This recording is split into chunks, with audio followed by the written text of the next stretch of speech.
Go. My name is Viviane McKay. I'm a health educator with St. Louis County Department of Health.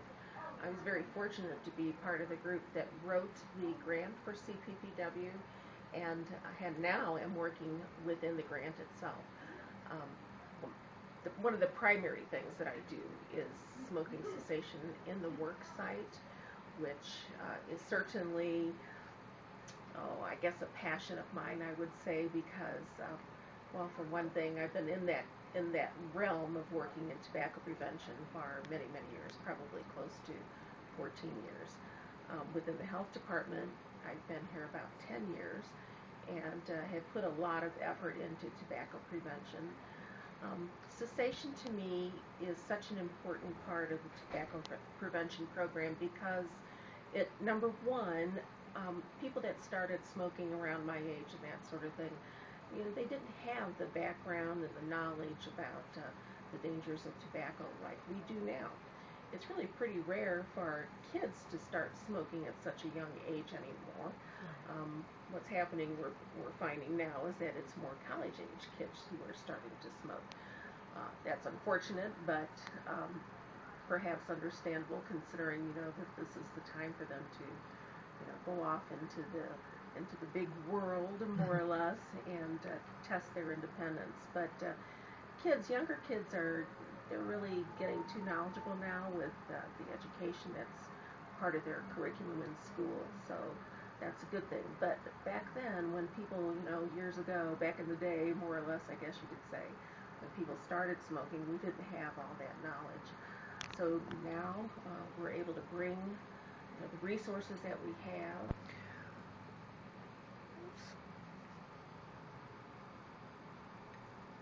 When people talk to you about their fears, what are they most afraid of in trying to quit smoking? Even though they may want to try to quit, the addiction process is so ingrained into who they are. They may have tried to quit several times before and were not successful. So they're maybe thinking, I'm not going to be successful again this time. But part of this whole process of teaching people how to stop smoking is being able to give them the tools that they need, the understanding that they need, understanding the addiction process itself, understanding the physical implications that they're going to have to come up against, like nausea, or being overly tired, getting dizzy, those sorts of things. Those are all parts of the cessation process, the physical manifestations.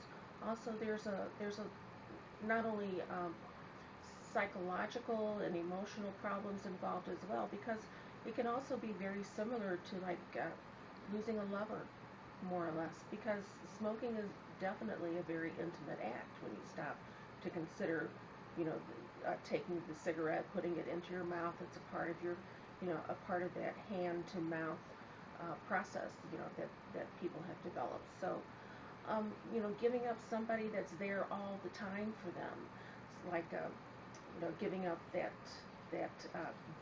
security blanket, more or less. So being able to let go of that and putting another behavior in place of the smoking, is one of the things we try to teach people to do. Some tips that I would offer people who are trying to quit smoking would be to, number one, get a plan in place. Decide your quit date, when it is you want to quit, and then start working on trying to change those behaviors. Start cutting down. Probably one of the most important things that you can do is to start hydrating yourself. Be sure you keep lots of water on hand. One of the things I try to impress on people is that once they quit smoking cigarettes, they need to flush all that nicotine and the other toxins out of their system. And that can take several days, so it's really important to keep yourself hydrated with lots of water, lots of fluids. Another thing that I think is really important is to try to change your routines. For instance, if you normally get up from the table after dinner and smoke, instead of smoking, what's another behavior that you could do? Brush your teeth. Try that. After you brush your teeth and take a smoke, there's nothing that tastes more horrible in the whole world than smoking a cigarette after you brush your teeth. So, trying to put different behaviors in place of the actual smoking itself. The last thing that I think I'd like to add to this whole thing is that people need to be good to themselves when they're going through this whole process. Um, it's a good time to be selfish, more or less, and to say, this time is for me. And I need to take care of myself, not only physically, but with nutrition, incorporating more physical activity, and not to beat yourself up if for some reason or other you have a slip. Just get back on that bandwagon and start all over again.